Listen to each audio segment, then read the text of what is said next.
23 अक्टूबर 2014 पहली बार उन्होंने हमारे घर पे एक कुत्ता लेकर आया था। इससे पहले भी एक बार बचपन में कुत्ता लेकर आए थे, बट वो घर में रहा नहीं, तो उसको हमने भाई रखा था, पर वो अपनी पूरे गली का ही पालतू हो गया था। बट ये पहला डॉग था जो अपने साथ घर पे रहा है। इसे जब हम लेकर आए थे ना, तो ये हमें अराउंड 2 से 4 हज़ार के बीच का पड़ा था। अब 2014 की बात है तो मुझे एक्जैक्टली याद नहीं है, पर ये लुक वाइज लैब्रा था, और जिन्होंने हमें दिया था उन्होंने भी कहा था लैब्रा है, और दिखने में देखो लैब्रा लग रहा था, बहुत क्यूट लग रहा था। मॉम डैड ने हमें बोला था कि यार मत रखो इसे, क्योंकि इसको रखना पड़ेगा, इसकी बहुत केयर करनी पड़ेगी, और बहुत ज़्यादा झंझट है कुत्ता पालना, यार आसान नहीं है। बट धीरे धीरे जैसे हमारे यहाँ पर रहा, मॉम को बहुत प्यार हो गया इससे, और मॉम इसको अपने तीसरे बेटे की तरह मानने लग गई थी। इसका नाम हमने रखा था रॉकी, और ये बहुत ही ज़्यादा शरारती कुत्ता था, बहुत एनर्जेटिक था, बट बहुत शरारती था। शरारती ऐसे नहीं कि कुछ चीज़ें फाड़ देता था, वो तो गुस्से में फाड़ ही देता था, बट शरारती ऐसे कि लोगों को काट भी देता था। इसने मुझे ही करीबन 3 से 4 बार काटा होगा। एक बार तो 2 कुत्तों के बीच में लड़ाई हो गई थी इनके, मैं छुड़वा रहा था, पता नहीं किसने मुझको कितनी बार काटा, पर 3-4 जगह में काटा हुआ था। मेरे साथ रॉकी ने डैड को काटा है, अरुण को काटा है, हमारे रिश्तेदारों को काटा है, मेरे दोस्तों को काटा है, और जो भी घर पे आता था एक दो को काट ही रखा है। मेरे एक दोस्त को इसने काटा है, और दूसरे दोस्त को काटते काटते रह गया। तो मतलब ठीक है, ऐसा काटने का मतलब ये सिलसिला चलता रहा है बहुत टाइम से, और डैड ने इससे परेशान होकर बहुत बार उसको घर से बाहर भी निकाला है। बट वही है, घर से तो बाहर निकल जाता है उस वक्त, क्योंकि उसे पता है पिटाई होने वाली है, बट नीचे जाके सीढ़ियों के पास खड़ा हो जाता था कि हाँ अभी ऊपर बुला लेंगे। और फिर मैं अराउंड 2-3 बजे जब डैड सो जाते थे तो ऊपर बुला लेता था कि चल ठीक है यार, क्या ही करें, अपना ही कुत्ता है। ये ना घर का सारा खाना खाता था, ऐसा कुछ नहीं जो नहीं खाता। रोटी सब्जी दाल चावल हर चीज़, इसके टिफ़िन में पहले खाना रख दो, ये वो नहीं खाएगा, हम जो खा रहे हैं हमारे साथ खाएगा, मॉम बैठेंगी मॉम के साथ खाएगा, उसके बाद अपना खाना प्रोटेक्ट करेगा हम सबसे घुराते हुए, और रात भर आराम से खाएगा। इसकी आदत थी। पहले ना ये पता नहीं क्या करता था, एक्साइटमेंट में जब भी चलता था ना, तो पीछे वाली टांग ऊपर उठा लेता था, अपने आगे वाले हाथों पे खड़ा हो जाता था, ऐसा लगता था, और ऐसा ही बहुत बार करता था। तो एक भाई था, उसे देखते थे, लोमड़ी भी कहते थे इसको, कि लोमड़ी कितना कूद रहा है। अब तो बहुत बेटर था, पर पहले ऐसा करता था। रॉकी कभी भी ना बेड पे नहीं आता, हमेशा ज़मीन पे सोता है, और बहुत कम ऐसा हुआ है कि लाइक ठंड लगी है उसे तो सोफे में आके बैठ गया।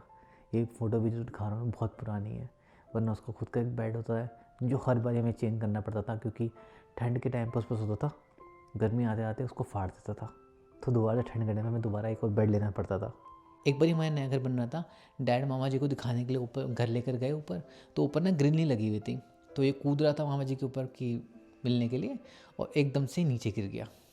और भाई 3rd फ्लोर से नीचे गिरा, नीचे रेत थी, बच गया। डैड को लगा ख़त्म हो गया, नीचे देखा तो नीचे पड़ा हुआ था, बट थोड़ी देर में देखा कूद के खेल रहा है, इसके एक स्क्रैच नहीं लगा था, कुछ नहीं हुआ था इसको। ये कभी बीमार नहीं पड़ा, मुश्किल से पड़ा होगा ना तो मतलब कुछ घंटों के लिए बोल सकते हो, पूरे दिन के लिए भी नहीं पड़ा है कभी बीमार, इतना ज़्यादा स्ट्रॉन्ग कुत्ता था। मॉम ने 18 तारीख की रात को हमें कॉल करा, अराउंड 11:30 मतलब 12 बजने वाले थे। तो मॉम ने ऐसे ही बोला मजाक में कि रॉकी मर गया है।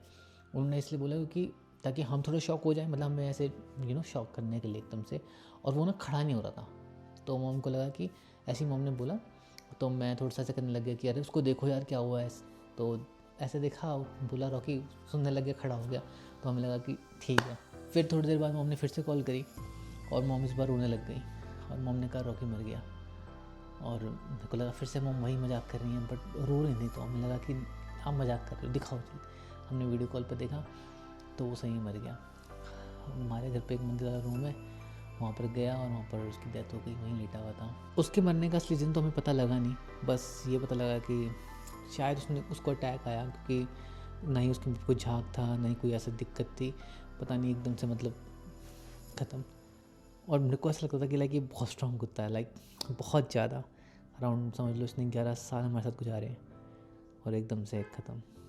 जैसे घर पे कोई आता है उनसे मिलने के लिए उनके पास कूदना, बाहर कुत्ते भौंकते तो भी भौंकता था, इसे दिन में 2 से 3 बार बाहर घुमाना, ऐसी बहुत सारी चीज़ें हैं जिसकी वजह से इसकी याद आती रहती है घर वालों को। जैसे रॉकी की डेथ हुई थी, अरुण ने मॉम डैड को बोला था कि इसी हफ्ते मैं एक डॉग भेज देता हूँ घर पर नहीं, मॉम डैड ने साफ बोला कि यार अब हिम्मत नहीं है, सेम दुख झेलने की हिम्मत नहीं है कि उसको पालो पोसो फिर अपने सामने जाते हुए देखो।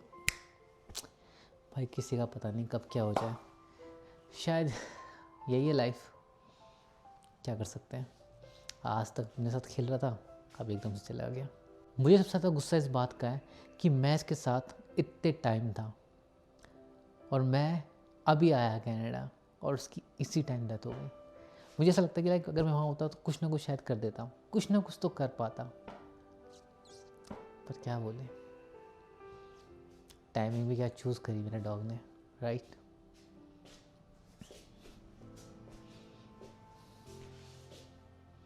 जो मैंने इतने दिनों से अपलोड नहीं करा ना, ये रीज़न था, क्योंकि समझ नहीं आ रहा था कि क्या अपलोड करूँ। वीडियो तो मैं बना रहा था बट मन नहीं कर रहा था एडिटिंग करने का, क्योंकि मुझे पता है कि हर वीडियो एडिट करने से पहले मुझे ये वीडियो बनानी पड़ेगी और मुझे समझ नहीं आ रहा था मैं क्या बताऊँ। तो मैंने उसे बता दिया कि क्या कुत्ता था मेरा।